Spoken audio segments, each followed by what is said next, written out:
Hello. तो आज हम लोग शुरू करते हैं इकाई 4 आर्थिक विकास की समझ अर्थशास्त्र। ये हमने क्लास 9th की बुक ली है और इससे आज हम लोग बीपीएससी के लिए एनसीईआरटी को कवर करेंगे। ये एक प्राइवेट पब्लिकेशन की किताब है। चलिए पढ़ते हैं। Unit 4 understanding economics development economics. Introduction. विकास या प्रगति की अवधारणा हमेशा से हमारे साथ रही है। यह हमारी आकांक्षाएं व इच्छाएं होती हैं कि हमें क्या करना चाहते हैं और हम अपना जीवन किस प्रकार जीना चाहते हैं। इस तरह हम सोचते हैं कि कोई देश कैसा होना चाहिए, हमें किन मूलभूत वस्तुओं की आवश्यकता है, क्या सभी का जीवन अच्छा हो सकता है, या सभी व्यक्ति मिलजुल कर कैसे रह सकते हैं, क्या आपस में हम अधिक समानता हो सकती है या एक असमानता की बात करना चाह रहा है यहाँ पर। इस चैप्टर में हम लोग बात करेंगे डेवलपमेंट की और फिर धीमे धीमे आएंगे आर्थिक विकास पर। उसके बाद हम लोग फिर मूव करेंगे राष्ट्रीय आय पर कि राष्ट्रीय आय का मीनिंग होता क्या है और क्या राष्ट्रीय आय से हमें फ़ायदे मिलते हैं, क्या हमारे लॉस मिलते हैं। इसी के बाद में हम इसको चर्चा करेंगे। इस समस्त प्रश्न पर विचार करने व इन उद्देश्यों को प्राप्त करने के उपाय से ही विकास जुड़ा हुआ है। इसके अलावा आपको ऐसे बहुत से प्रश्नों के उत्तर अर्थशास्त्र में नहीं अपितु राजनीति विज्ञान और इतिहास के पाठ्यक्रम में देखने को मिलेंगे। वर्तमान में हम जो जीवन व्यतीत कर रहे हैं वह भूतकाल से प्रभावित है। भूतकाल को जाने बगैर हम किसी बदलाव की इच्छा नहीं कर सकते हैं। इसी प्रकार इन संभावनाओं और आशाओं को सिर्फ एक लोकतांत्रिक राजनीतिक प्रक्रिया के द्वारा ही प्राप्त किया जा सकता है। हेडिंग फर्स्ट है आर्थिक विकास। Economics development. अर्थ है इसका है मीनिंग। अर्थशास्त्रियों द्वारा भिन्न भिन्न समय पर भिन्न भिन्न दृष्टिकोण से आर्थिक विकास को परिभाषित किया गया है। दूसरे शब्दों में कहा जाए तो इसे संरक्षित शब्दों में सरलता से परिभाषित नहीं किया जा सकता। अर्थशास्त्रियों के अनुसार निम्न 3 प्रकार के आर्थिक विकास को परिभाषित किया जा सकता है। तो कुल मिलाकर कहना चाह रहा है कि 3 आधार पर हम लोग आर्थिक विकास को पढ़ेंगे अभी। पहला है हमारा राष्ट्रीय आय के आधार पर, on the basis of national income. राष्ट्रीय आय के आधार पर आर्थिक विकास एक ऐसी प्रक्रिया है जिसके द्वारा किसी में लंबे समय किसी न किसी रूप में वास्तविक राष्ट्रीय आय में वृद्धि होती रहती है। लंबे समय किसी न किसी में वास्तविक राष्ट्रीय आय में वृद्धि होती रहती है। इस दृष्टिकोण से देखा जाए तो राष्ट्र में लंबे समय तक वस्तुओं व सेवाओं के उत्पादन में होने वाली वृद्धि ही आर्थिक विकास है। तो ये नॉर्मली थोड़ा बहुत कुछ काम करो चाहे ना करो, देश में धीमे धीमे तो बेसिक डेवलपमेंट होता रहता है, उसकी बात करना चाह रहा है। दूसरा का प्रति व्यक्ति वास्तविक आय के आधार पर, on the basis of actual per capita income.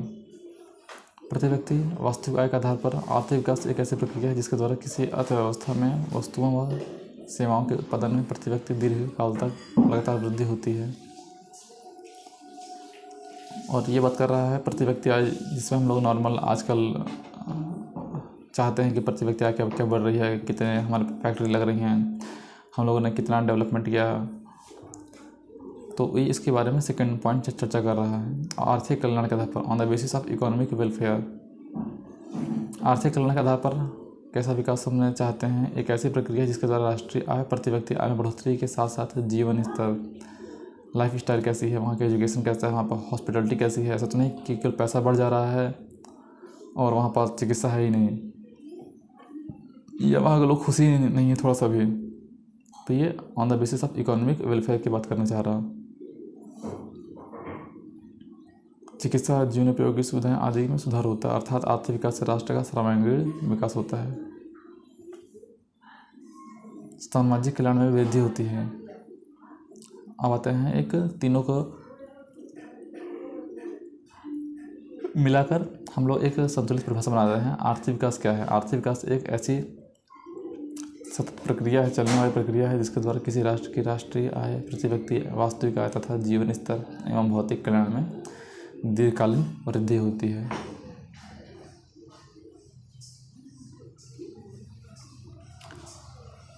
First point है गत्यात्मक प्रक्रिया। भौतिक रूप से आर्थिक विकास एक गत्यात्मक प्रक्रिया है। जैसे गत्यात्मक अवस्था में पुराने संतुलन समाप्त होने के बाद नए संतुलन स्थापित होते हैं, वैसे ही आर्थिक विकास के अंतर्गत पुरानी अवस्थाओं में परिवर्तन होने पर नवीन अवस्थाओं का निर्माण होता है। सतत प्रक्रिया क्या होती है, देखते हैं ऑन गोइंग प्रोसेस क्या है। आर्थिक विकास एक सतत प्रक्रिया है, अर्थात विकास के विभिन्न चरणों में नियमित रूप से परिवर्तन होते रहते हैं। साधनों का कुशलतम उपयोग, विकास प्रक्रिया के द्वारा देश में उपलब्ध साधनों का कुशलतापूर्वक उपयोग किया जाना चाहिए। यानी कि अगर कोई चीज़ है तो हम उसका मैक्सिमम कितना यूज़ कर पा रहे हैं। आप कैसा कोई ले सकते एग्जांपल कि मान लीजिए आपने एक फ़ोटोकॉपी की मशीन ली, तो आपने ख़रीद लिया और उसका कितना ज़्यादा आप यूज़ कर पा रहे हैं, कहीं सोचा नहीं कि रखे रखे ही ख़राब हो गया। तो ये भी तरह साधनों का कुशलतम उपयोग कि हम मान लीजिए पेट्रोल यूज करते हैं तो हमने मान लीजिए 100 लीटर पेट्रोल यूज़ किया, तो क्या हम उसका मैक्सिमम पावर का यूज़ कर पा रहे हैं। ऐसा तो नहीं कि मैक्सिमम पावर हमारा ओल्ड व्हीकल को चलाने में ही उसका बेसिक एनर्जी है वो ख़त्म हो जा रहा है। तो साधनों का कुशलतम उपयोग, जीवन स्तर तथा सामाजिक कल्याण वृद्धि, आर्थिक विकास द्वारा प्रत्येक का जीवन स्तर ऊपर उठना चाहिए, जिससे आर्थिक व सामाजिक कल्याणकारी कार्य में वृद्धि होगी। आते हैं नेक्स्ट पेज पर।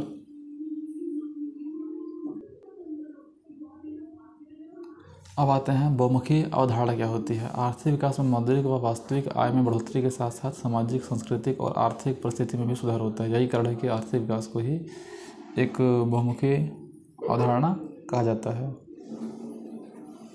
स्टार्टिंग है विकास व्यापक अवधारणा, डेवलपमेंट जो है एक्सटेंसिव कॉन्सेप्ट कैसा है। विकास की एक ऐसी प्रक्रिया के रूप में देखा विकास की एक ऐसी प्रक्रिया के रूप में व्याख्या की जा सकती है जिसमें प्रति व्यक्ति आय बढ़ने के साथ साथ सामाजिक असमानता, यानी कि समाज में जो असमानता न फैले, निर्धनता और निरक्षरता में कमी आ सके और निर्धरता ना हो, और एजुकेशन में जो जितना ज़्यादा हो सके लोग एजुकेट। दूसरे शब्दों में विकास के फलस्वरूप जीवन के प्रत्येक क्षेत्र में